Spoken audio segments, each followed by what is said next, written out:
Hey, Caris. How's it going? Man? Good. Ask Donovan the same question. There's been so much conversation about you guys and the stylistic changes offensively.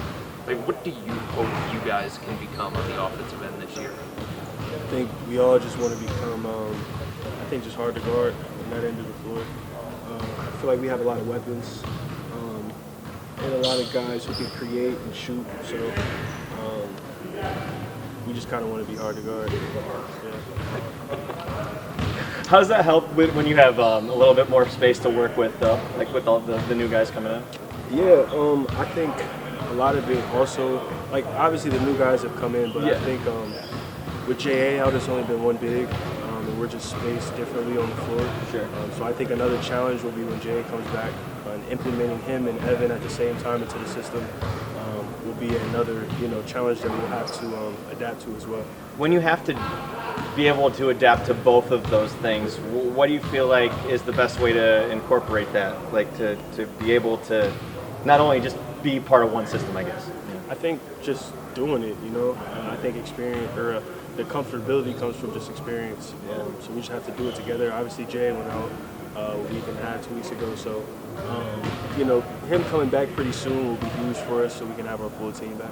Caris, you started last year with a little bit of sort of uncertainty about like roles and where you were going to fit, whether you were starting, whether you were coming off the bench. This year, it seems like you kind of have like a defined spot, a defined role. Talk about the difference with that and how maybe that makes you your comfort level or your confidence, knowing like you know what you're doing. You don't have to. It's easier to be consistent when you know your role, when you know consistently what minutes you're going to be playing each night. I think it's just easier to get into a rhythm, and I think I was able to do that at the end of last season. And I look forward to continuing that this season as well.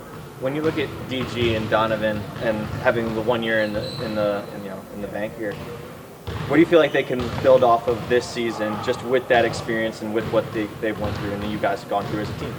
I think the playoffs were big for all of us, especially those two, just to see how defenses will continue to guard them when the game gets tight and when teams are really trying to win games. So I think both of them took a step forward, just with their playmaking and overall understanding of the game in those type of moments. They were already great, doing those things in the first place, but I think just in those moments, I think their senses will be kind of heightened this season.